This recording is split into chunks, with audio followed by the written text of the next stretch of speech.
warahmatullahi wabarakatuh. Sampurasun warginet Tribun Jabar.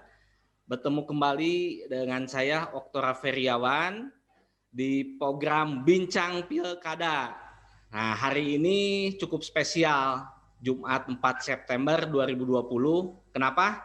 Karena hari ini dimulainya masa pendaftaran bakal pasangan calon Bupati, Wakil Bupati di 8 kota kabupaten di Jawa Barat yang menyelenggarakan pilkada serentak. Nah, waktu pendaftaran hanya 3 hari, tanggal 4, 5, 6. Apa ada kejutan? Ya kita tunggu 3 hari ini. Nah, di Bincang Pilkada hari ini sudah bergabung dengan kita pengamat kebijakan publik Universitas Pajajaran, Pak Yogi Suprayogi. Selamat siang Pak Yogi. Selamat siang. Assalamualaikum. Waalaikumsalam Kang. Sehat Pak Yogi? Alhamdulillah sehat. Masih work from home ini. Oh gitu ya. Perkuliahannya lagi di rumah ya Pak ya? Perkuliahan jarak jauh. Siap Pak Yogi. Kita mulai saja Pak Yogi. Di pilkada serentak ini sudah tentu ada bakal pasangan calon petahana, kemudian ada bakal calon yang baru gitu kan. Kita kalau bicara yang lebih dekat dulu ya, yang lebih dekat dulu pilkada Kabupaten Bandung yang dekat dengan ibu kota, tentu suhu politiknya lebih panas mungkin ya daripada suhu politik di kota kabupaten yang lain. Pak Yogi, menurut pandangan Pak Yogi tentang bakal calon nih, kalau kelihatannya sih di Kabupaten Bandung ini semuanya wajah baru kayaknya gitu kan. Karena Pak Dadang Nasir, Bupati sebelumnya itu udah 2 periode, kemudian ternyata kejutan juga muncul di PKS tanpa teman. Tidak ada teman untuk mencalonkan Wakil Bupati Pak Gun-Gun Gunawan. Artinya kalau lihat dari pemberitaan-pemberitaan sebelumnya itu ada sekitar 3 pasangan calon yang kemungkinan besar akan menjadi peserta kontestasi Pilkada Kabupaten Bandung. Nih menurut Pak Yogi seperti apa nih dengan wajah-wajah baru di Pilkada Kabupaten Bandung? Ya, apa namanya?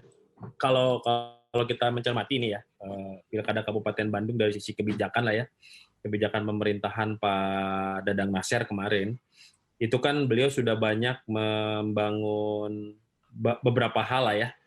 Kita tidak bisa menafikan bahwa apa namanya pembangunan itu ada gitu ya. Kemudian juga pembangunan itu disusun tidak tiba-tiba gitu ya, ada prosesnya dan sebagainya lah. Dan kalau kita lihat Pak Dadang Nasir cukup berhasil sih ya. Kebetulan saya lagi senang sepedahan nih kan. Jadi kalau saya jalan-jalan ke daerah, karena saya KTP-nya Kota Bandung Kang. Jadi kalau saya jalan-jalan ke Kabupaten Bandung, ya pakai sepeda gitu, jalannya bagus-bagus di beton. Kemudian juga apa namanya itu destinasi-destinasi pariwisata untuk apa namanya itu untuk bersepeda itu mudah gitu ya. Ya memang harus ada beberapa perbaikan, tetapi menurut saya untuk satu kabupaten yang PAD-nya nggak terlalu besar-besar sekali gitu, Pak Dadang berhasil ya.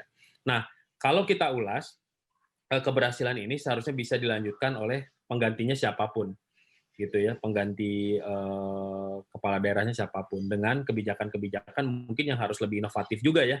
Jadi nggak bisa hanya karena kan ada incumbent juga nih ya, istrinya incumbent ya, Bu Kurnia ya.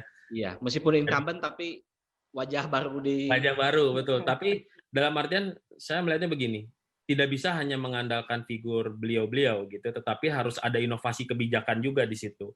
Nah, oleh karena itu saya belum mungkin terlalu dini ya saya menilai, tapi saya belum melihat ada dari ketiga ini inovasi-inovasi seperti apa yang kuat gitu ya.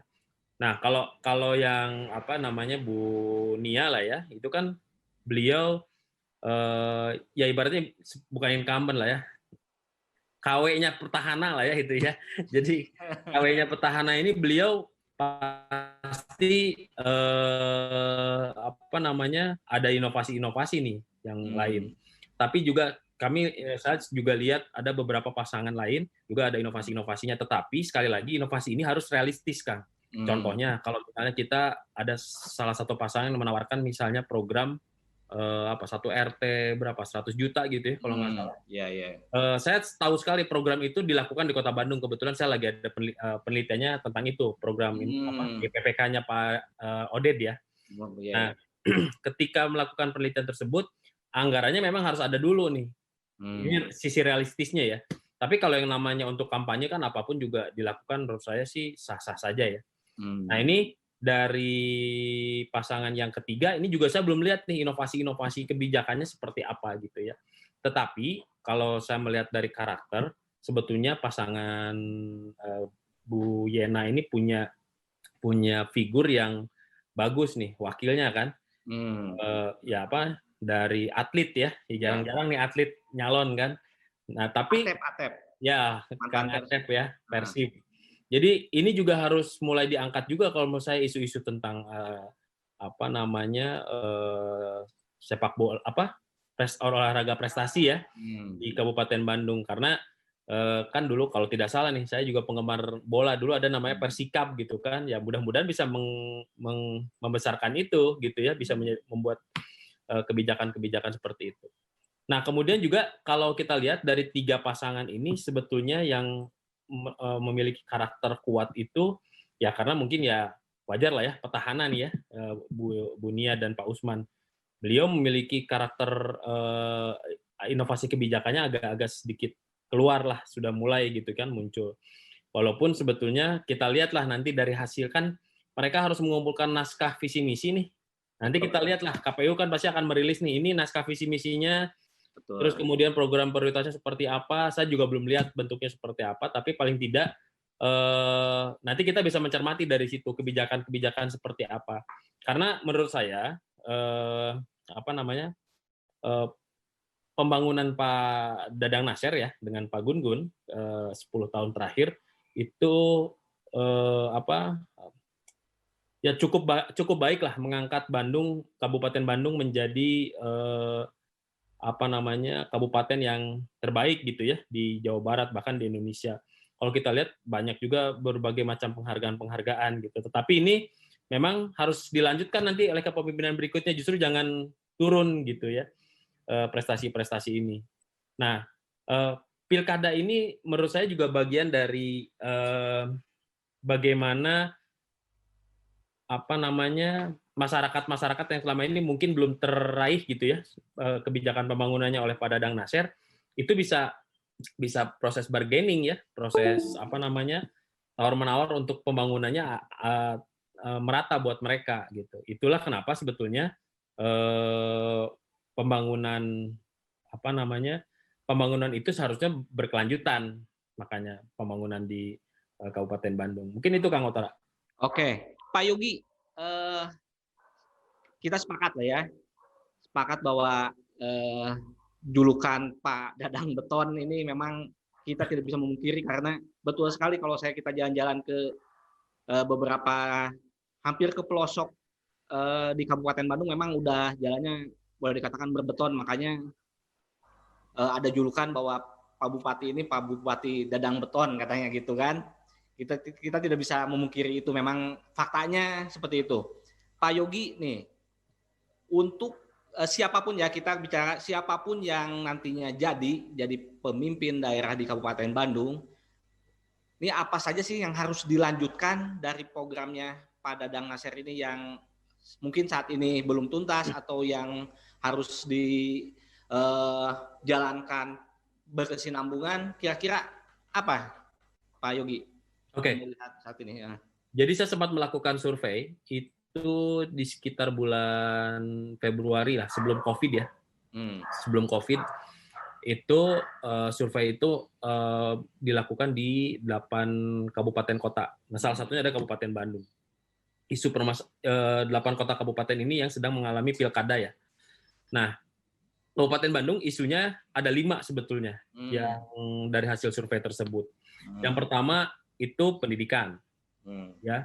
Kemudian yang kedua kesehatan, kemudian yang ketiga lapangan pekerjaan, kemudian ekonomi dan terakhir lingkungan. Nah, jadi kalau kita lihat 5 ini sebetulnya menjadi persoalan di Kabupaten Bandung ya dari survei persepsi masyarakat. Betul. Nah, bukan masyarakat, tapi tokoh masyarakat waktu itu. Tokoh masyarakat itu ya. berarti expert judgment ya. Jadi orang yang eligible untuk menjawab, tidak semua masyarakat, tapi tokoh masyarakat. Nah, dari jawabannya ini, yang pertama itu pendidikan. Memang kalau kita lihat pendidikan di Kabupaten Bandung itu sebetulnya sudah merata. Tapi persoalannya kan waktu itu transisi bagaimana seperti misalnya SMA, SD, SMP dibagi-bagi itu. Ada kewenangan Jawa Barat, ada kewenangan kabupaten kota, dan sebagainya. Kemudian juga segmen-segmen kabupaten kotanya juga SMP ini banyak beririsan dengan Kota Bandung waktu itu. Dengan ada juga yang dengan Bandung Barat. Jadi memang perhitungan pendidikan ini menjadi salah satu fokus ya nanti para pasangan ini. Nah, kemudian yang kedua kesehatan. Jadi kesehatan juga isunya sama. Jadi isu kesehatan ini adalah isu tentang kalau tidak salah Kabupaten Bandung itu ketika COVID ya, ketika COVID keluarnya. Jadi memang ada isu kesehatan. Isu kesehatan ini juga sangat penting. Ini masalah pemerataan dan kualitas kesehatan sebetulnya. Karena kalau saya lihat sebetulnya pada Dang Naser sudah cukup berhasil ya membangun posyandu hampir di semua kecamatan. Itu juga sudah hampir semua gitu ya. Tapi persoalannya daya tampung RSUD-nya ya. Ini RSUD-nya kan kalau nggak salah ada 3 atau 4 gitu. Ini juga harus ditingkatkan lagi gitu. Nah, kemudian yang berikutnya adalah lapangan pekerjaan. Isunya waktu itu lagi COVID, lapangan pekerjaan. Jadi ketika survei itu dilakukan, si lapangan pekerjaan ini memang lagi dibutuhkan. Jadi kalau kita lihat banyak sektor-sektor turunan ekonomi yang lain yang belum aktif. Contoh nih, sektor pariwisata. Sektor pariwisata itu kan bukan hanya pemilik hotel saja, tapi kan ada turunannya pemain bandnya, terus apalagi penyedia makanan dan sebagainya lah. Nah, ini juga menjadi isu gitu ya. Kemudian yang keempat itu masalah ekonomi ya, kalau nggak salah kesejahteraan gitu ya. Ini juga sama karena memang lagi COVID ketika itu. Nah, yang terakhir yang menarik ini selalu ada di isu di Kabupaten Bandung itu adalah masalah lingkungan.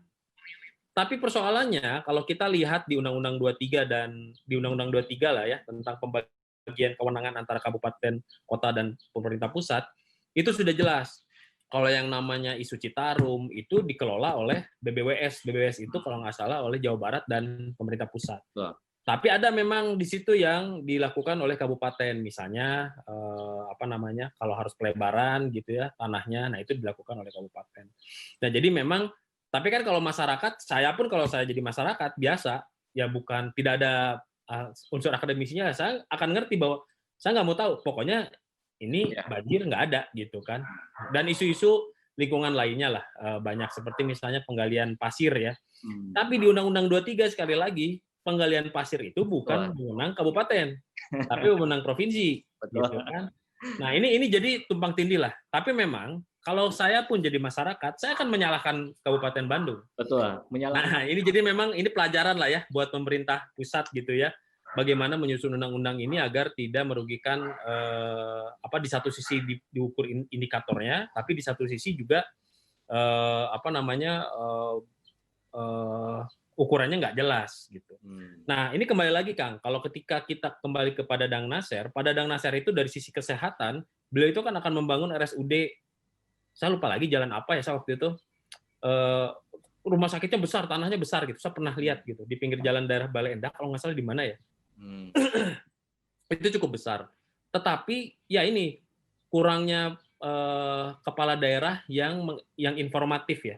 Jadi harusnya menginformasikan hal-hal seperti itu. Coba aja, saya ngelihat Tribun Jabar aja belum pernah menceritakan yang medianya ya, belum pernah memperlihatkan berita tentang rumah sakit yang terbesar dibangun. Itu hampir selesai itu. Kemudian juga event-event yang FIFA atau apa ya, saya lupa lagi. Piala Dunia. Ya, Piala Dunia ya, Piala Dunia. itu juga beritanya cukup minim. Nah, inilah sebetulnya komunikasi politiknya pada Dang Nasir ini menurut saya cukup buruk ya. Dan ini seharusnya jangan diulang lagi oleh nanti calon kepala daerah berikutnya. Karena hak untuk rakyat itu untuk mendapatkan informasi, Kang. Tentang pembangunan. Itu kan uang rakyat tuh, harus dilihat gitu ya. Uang rakyat itu harus diinformasikan. Nah, tapi akhir-akhir ini Pak Dadang mulai mengeluarkan inilah, Pak Gun-Gun juga sudah mengeluarkan isu-isu pembangunan apa saja yang membantu di pembangunan di Kabupaten Bandung. Tapi paling tidak ini perbaikan-perbaikan tadi ya, masalah komunikasi pembangunan kepada masyarakat, karena itu hak masyarakat. Jadi jangan sampai pembangunannya merata gitu ya. Ini punten saya karena pengalaman saya pribadi ngelihat sering sepedahan ke Bandung Selatan. Itu jalan-jalan bagus tapi tidak ada yang menginformasikan itu.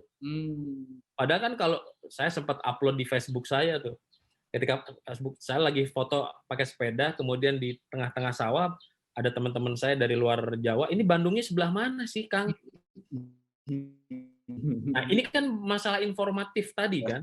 Orang, ya ini salahnya memang kalau Kabupaten Bandung, masalah branding kan ya. Kalau kita berbicara Bandung, pasti orang berpikiran kota Bandung. Gitu kan, factory outlet dan sebagainya. Padahal ada Bandung Barat, Kabupaten Bandung, Cimahi, gitu ya, Bandung Raya lah ya. Nah ini memang harus informatif kepala-kepala daerah itu, karena itu hak rakyat untuk mendapatkan informasi pembangunan mereka. Gitu. Nah kembali lagi, kepala daerah yang paling calon kepala daerah yang ke depan itu harus memiliki intuisi yang sama. Bukan kepada masalah infrastruktur ya. Kalau menurut saya infrastruktur sudah bagus lah, bisa dikatakan bagus. Tapi masalah SDM-nya. Jadi jangan sampai bangunannya bagus tapi nggak ada yang ngisi. Kasarnya begitulah. Terus governansi dan tata kelolanya juga harus dibangun. Gitu.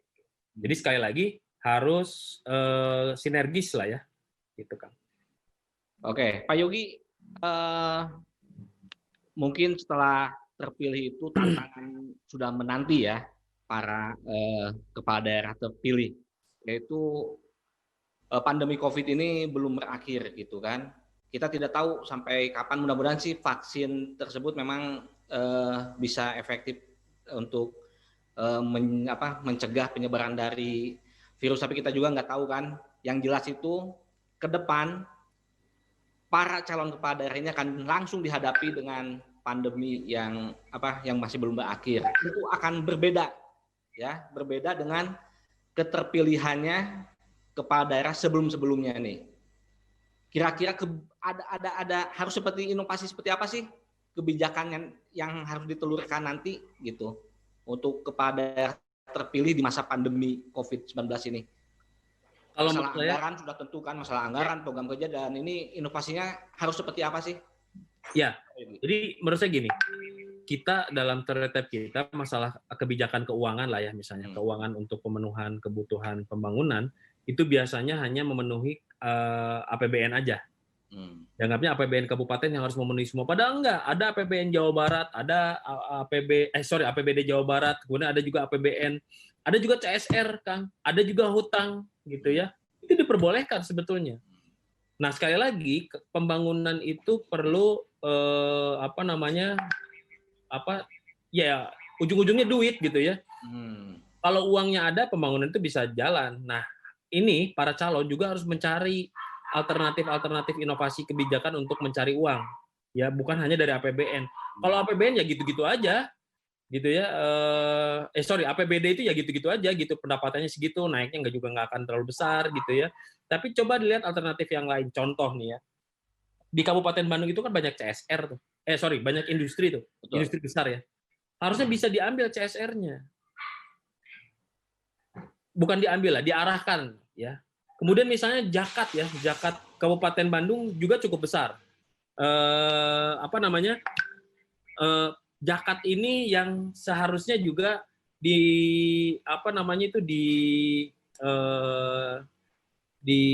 diperkuat ya, distribusinya harus seperti apa. Jadi jangan sampai semuanya terlalu mengandalkan government gitu ya, pemerintah gitu. Jadi inovasi-inovasi kebijakan pencarian uang tuh juga harus ada dalam program-program para calon kepala daerah gitu ya. Oke, Pak, gitu, betul. Pak Yogi melihat eh, memang situasinya ini cukup di luar ekspektasi ya.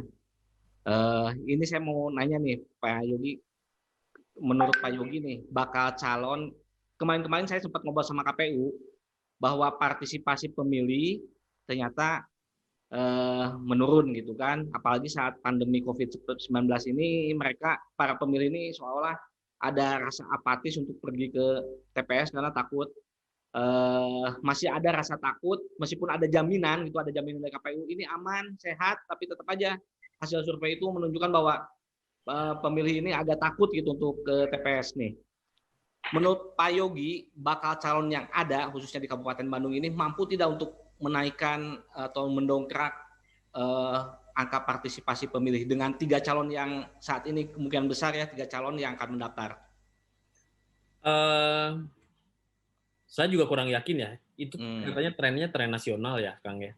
Jadi mungkin masyarakat sudah banyak juga yang antipati. Jadi ya ini memang tugas bukan hanya tugas KPU sih ya untuk mensosialisasikan pilkada ini, tetapi para calon juga harus mulai gitu ya. Ya seperti contohnya beginilah, banyak calon-calon ini ya justru yang belum muncul nih. Contohnya wakil Pak Bunia ya, wakilnya Bunia Kurnia itu kan kalau nggak salah ASN juga ya, kalau nggak salah Sekda atau apa gitu ya. Bapenda ya. Nah jadi beliau inilah yang seharusnya juga mulai menaikkan popularitas beliau. Ya, karena dengan adanya popularitas orang menjadi mengenal dan kemudian kalau mau nyoblos dia gitu ya misalnya ya. Kemudian juga ada misalnya Bu Yena lah misalnya ya. Bu Yena kan angka keterkenalannya juga masih rendah gitu. Mungkin bisa mengeluarkan berbagai macam sosialisasi yang lebih masif lagi sebetulnya ke kabupaten kota di desa-desa gitu ya dan sebagainya. Jadi saya tidak yakin sebetulnya Kabupaten Bandung akan sebesar zaman Pilpres gitu ya. Betul. Jadi ya ini memang karena trennya tren nasional sih ya. Jelas sebetulnya perlu adanya kebutuhan pemilu serentak itu di situ. Jadi orang malas kan kalau beberapa kali nyoblos gitu kan. Betul. Oke, Pak Yogi kembali lagi nih ke kebijakan publik dan pembangunan khususnya. Soreang, ibu kota Kabupaten Bandung, tolnya sudah ada. Ini kepala daerah terpilih selanjutnya ini harus digimanakan nih kota Soreang ini, karena kalau boleh lihat saat ini tumbuh tapi perlu digenjot lagi lah pertumbuhan di kota Soreang ini. Kira-kira kalau menurut pandangan Pak Yogi harus seperti apa nih kota Soreang ini, karena akses ke sana sekarang lebih mudah, kemudian kan wisata di Bandung Selatannya juga udah mulai banyak dikunjungi. Nah, kota Soreang ini harus digimanain menurut Pak Yogi? Ya, jadi gini, kalau kita mengidentifikasi beberapa kota, ibu kota ya, itu memang fungsi Soreang itu jangan menjadi fungsi ekonomi, tapi menjadi pemerintahan, layanan publik ya. Saya setuju sih sebetulnya Soreang itu jangan terlalu ramai dengan ekonominya, karena kan kalau di RT RW itu jelas gitu ya, ada rencana tata ruang dan wilayah itu biasanya jelas gitu. Ini peruntukannya untuk apa, nih untuk apa. Kalau saya nggak tahu nih, kalau Soreang peruntukannya ada ekonomi juga atau pertanian juga, ya itu patut dipertanyakan RT RW-nya, karena pemilihan Soreang sebagai ibu kota juga kan nggak main-main gitu ya. Berarti kan itu sudah sudah dari kajian-kajian sebelumnya kan. Gitu. Jadi menurut saya Soreang itu tetap jadi ibu kota gitu ya. Fungsinya adalah fungsi pelayanan publik di situ. Bukan ekonomi, pusat ekonomi dan jasa ya. Betul. Jadi coba dicari daerah-daerah lain lah untuk pengembangan ekonomi gitu ya. Karena jangan sampai satu daerah itu menumpuk semuanya di situ, ada pariwisatanya, ada apanya. Karena kan kalau kita lihat Kabupaten Bandung ini dia bukan kosmopolitan ya, dia bukan metropolitan gitu. Jadi ya memang dibuat atau didesain memang untuk mensupport kota besarnya, ya kota Bandung gitu. Oke. Untuk Kabupaten Bandung nih yang harus diprioritaskan pembangunan desa atau pembangunan kecamatan-kecamatan satelit yang berbatasan dengan Kota Bandung nih, yang harus lebih diprioritaskan oleh bupati terpilih nanti apa?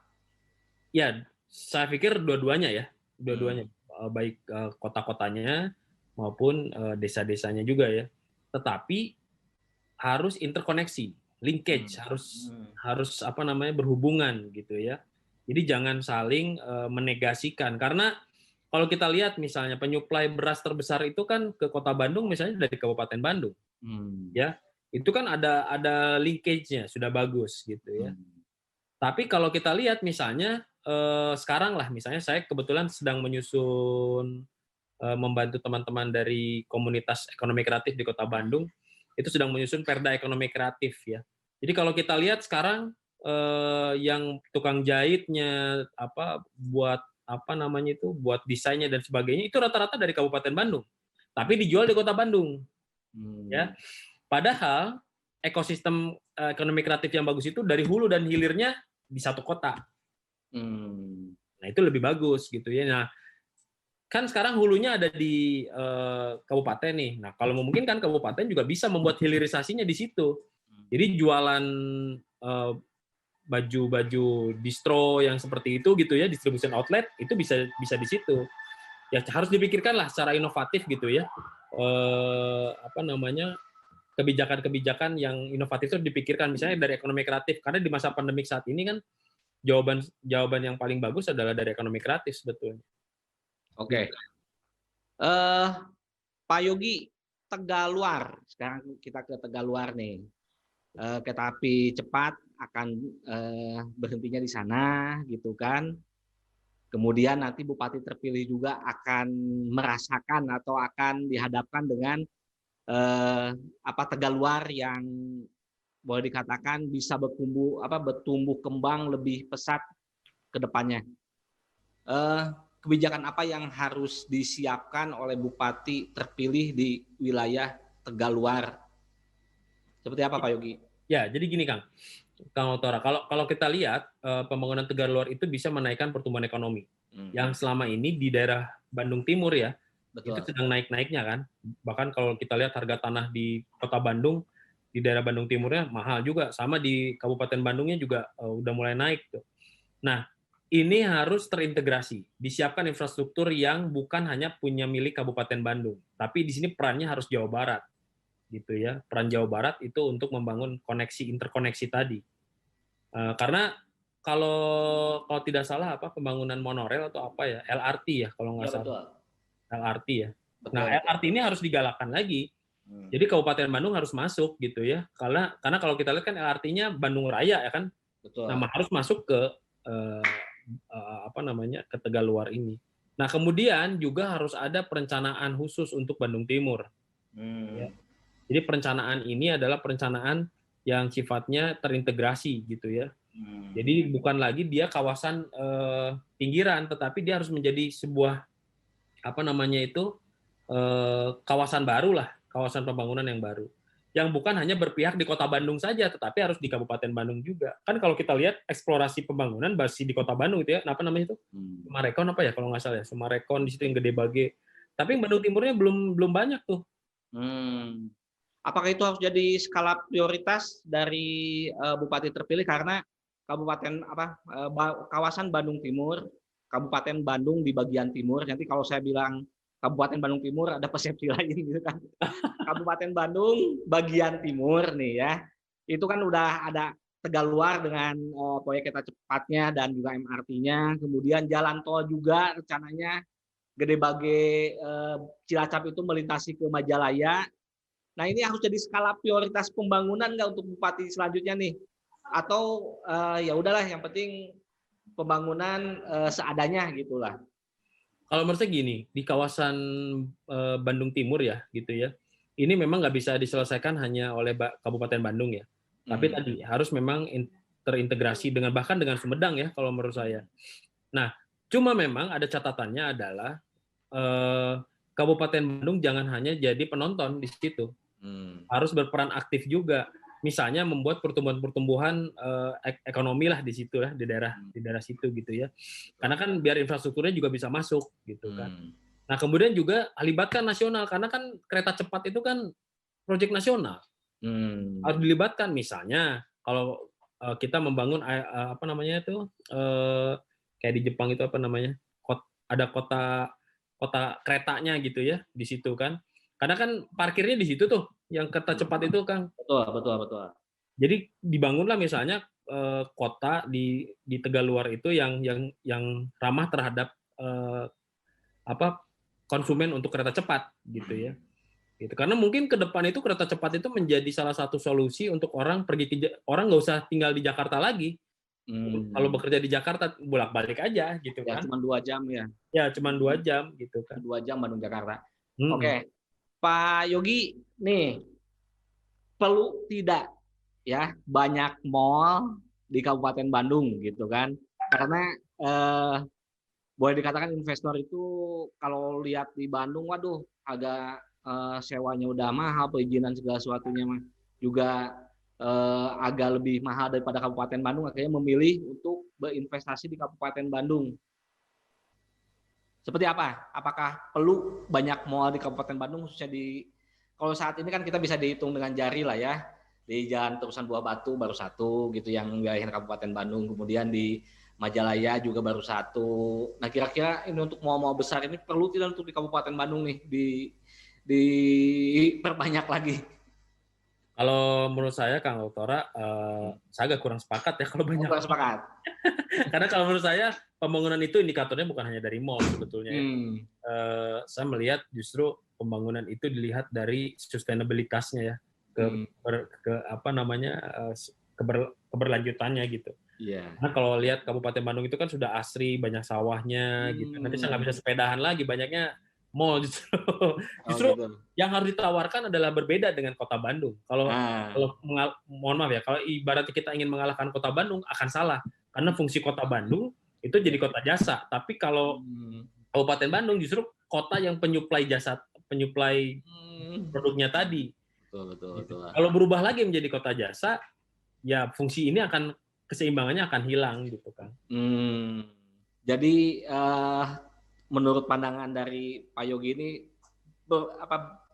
pertahankan bahwa Kabupaten Bandung ini sebagai penyuplai dari Kota Bandung, jasa untuk Kota Bandung gitu aja Pak ya. Betul. Kalau misalkan mau menyaingi Bandung ya ibaratnya itu kalau saya menganalogikan tidak mungkinlah Persikap menyamai Persib gitu kan.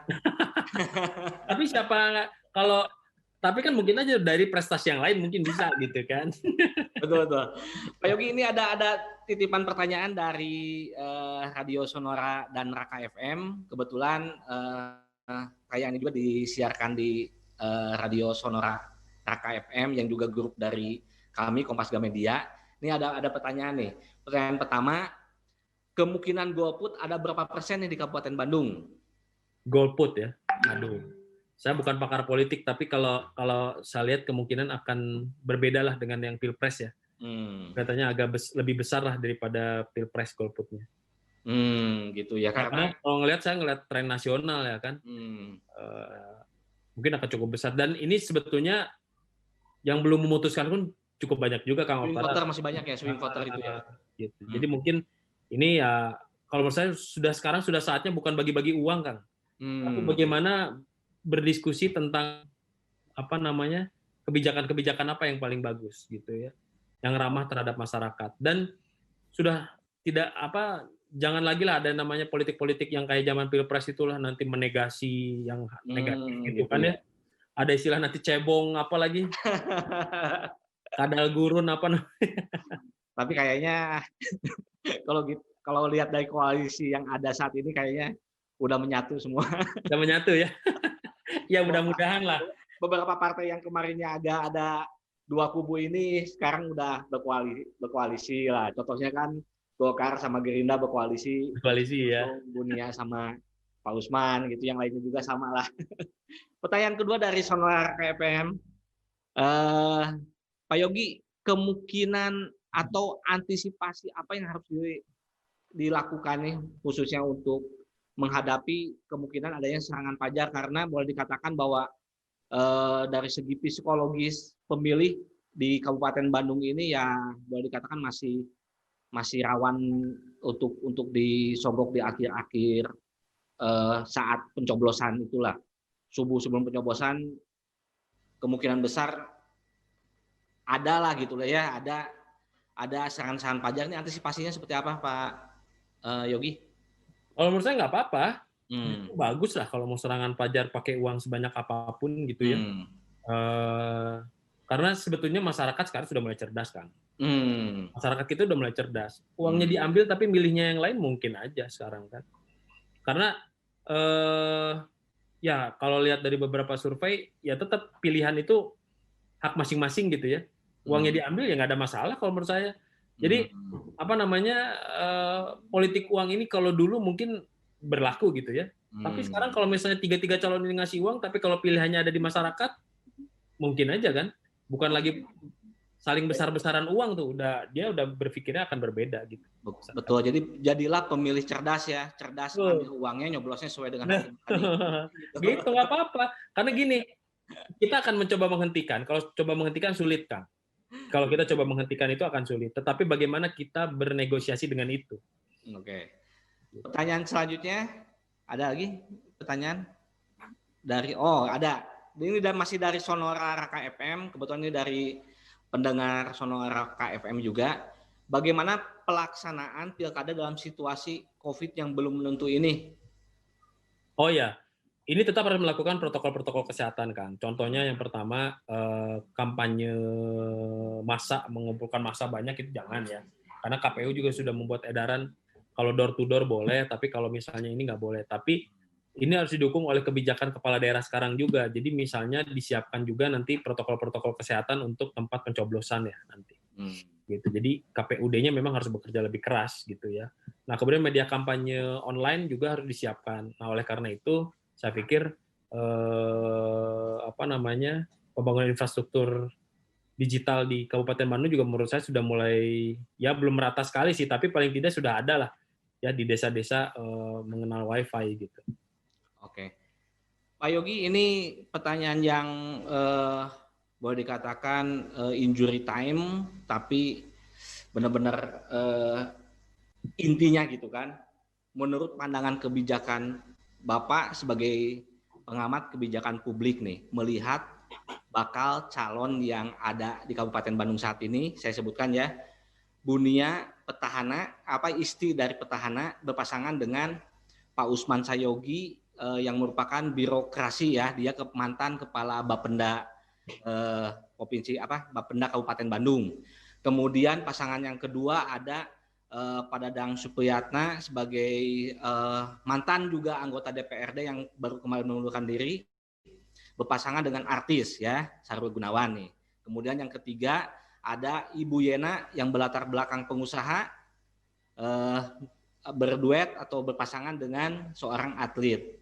Nah, menurut kacamata kebijakan publik nih, dari ketiga pasangan yang tadi saya sebutkan dengan latar background-nya, itu kira-kira yang lebih bisa untuk sedikit ibaratnya itu ke arah pembangunan yang semestinya itu boleh dikatakan yang mana gitu kan, bisa dianalisis sedikit oleh Pak Yogi, Pak, dengan pasangan. Kalau dilihat sih memang ya pasti yang dekat dengan petahana ya. Tapi ini juga ada catatan-catatan besar nih untuk calon yang petahana ini. Jadi mungkin Bu Bunia Agustin.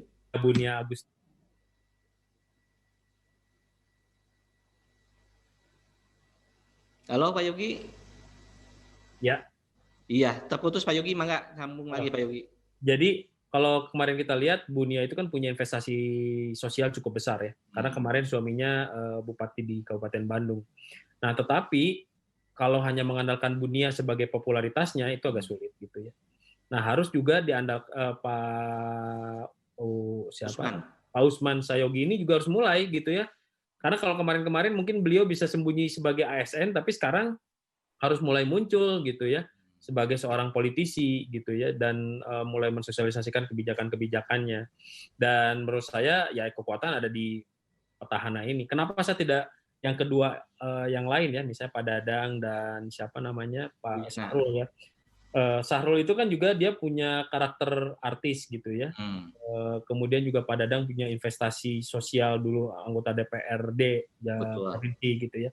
Tapi sebetulnya modal itu belum cukup kalau Hmm. menurut saya. Karena apa namanya, banyak masyarakat itu sekarang sudah mulai rasional lah intinya. Hmm. Orang sudah mulai rasional, apa namanya, melihat mana yang bukan hanya popularitas artis saja ya, tetapi ketenaran artis itu juga harus dilihat gitu ya. Hmm. Sejauh apa. Nah, kemudian juga pasangan Bu Yena nih dengan Kang Atep ya. Ini juga Kang Atep mungkin lebih terkenal ya Hmm. dibandingkan Bu Yena gitu ya. Nah, tetapi Bu Yena juga harus mulai memperkuat ketenaran beliau lah ya, Hmm. apa namanya, popularitas beliau gitu. Nah, sehingga ketiga ini persaingannya bukan lagi masalah popularitas kalau menurut saya. Hmm. Karena semua populer gitu Hmm. ya.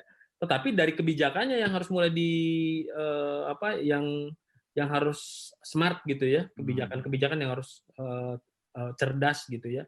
Bukan hanya kebijakan-kebijakan yang sifatnya apa, yang hanya mengandalkan popularitas lah. Jadi harus lebih Hmm. banyak inovasi-inovasi. Jadi kalau nanti buat apa namanya tuh, alat peraga kampanye gitu, tempelkan kebijakannya. Misalnya kebijakan apa, misalnya tadi lingkungan ya, Hmm. bersih dari banjir pada tahun 2000 berapa gitu kan. Hmm. Nah, masyarakat pasti akan terkesima dengan itu gitu. Oke, ini finishing nih. Kalau tadi injury time, ini finishing. Finishing Pak Yogi. Eh, Menurut Pak Yogi ya, karena kita nggak ada kepentingan juga kan, kita nggak ada kepentingan, saya nggak ada kepentingan untuk di pilkada Kabupaten Bandung, Pak Yogi juga nggak ada kepentingan di Kabupaten Bandung. Kemudian pilkada ini eh, ibaratnya bukan hanya mencoblos lalu wah saya mengandalkan popularitas, tapi juga harus ada popularitas dan harus ada nantinya apa yang akan dilakukan di masa kepemimpinannya. Pak Yogi, yang paling klik gitu ya, yang paling ngeklik dari pasangan ini dengan satu popularitas dan apa yang akan dibangun, kira-kira siapa nih Pak Yogi? Karena kita nggak ada kepentingan kan untuk menyebut siapapun juga. Siapa ya? Kalau kalau saya lihat lah ya, kalau saya lihat. Halo Pak Eh, Yogi, suaranya los. halo, halo. Ya, Kang. Ya kalau saya juga, saya bukan ahli politik sih ya, tapi kalau saya lihat-lihat lah ya dari hasil pembangunan yang lalu, mungkin pasangan Bu Kurnia ya masih kuat. Saya nggak tahu, tapi nggak tahu lah. Itu harus disurvei lah ya. Tapi kalau kalau dari preskripsi saya, dari sisi kebijakan, kemudian juga tawaran-tawaran kebijakan, ya karena mungkin beliau incumbent ya, yang secara rasional ya kelihatannya Bu Nia ya, menawarkan apa namanya itu berbagai macam kebijakan-kebijakan inovatif lah. Karena mereka mungkin dia belajar sih ya dari kebijakan-kebijakan sebelumnya gitu.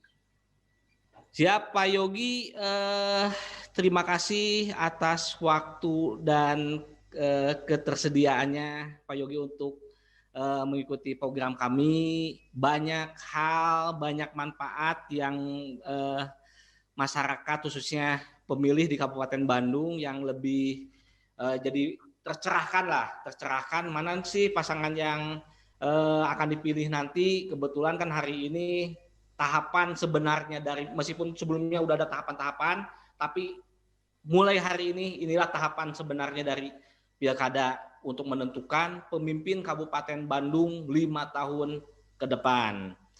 Pak Yogi, terima kasih atas waktunya. Lain kesempatan kita undang lagi untuk banyak membahas tentang berbagai hal, Pak Yogi. Siap, terima kasih Kang. Terima kasih waktunya. Demikian Waginet Tribun Jabar, diskusi atau bincang pilkada. Mudah-mudahan acara ini bisa bermanfaat dan bisa membuka wawasan kita mengenai siapa pemimpin daerah 5 tahun ke depan. Jangan lupa program ini juga disiarkan di Raka Sonora FM, tribunjabar.id, kemudian Tribun Jabar Facebook dan Tribun Jabar video YouTube. Terima kasih, saya Oktora Feriawan mewakili narasumber Pak Yogi Suprayogi dari Kebijakan Publik Universitas Padjadjaran. Raka Sonora FM juga pamit. Assalamualaikum warahmatullahi wabarakatuh.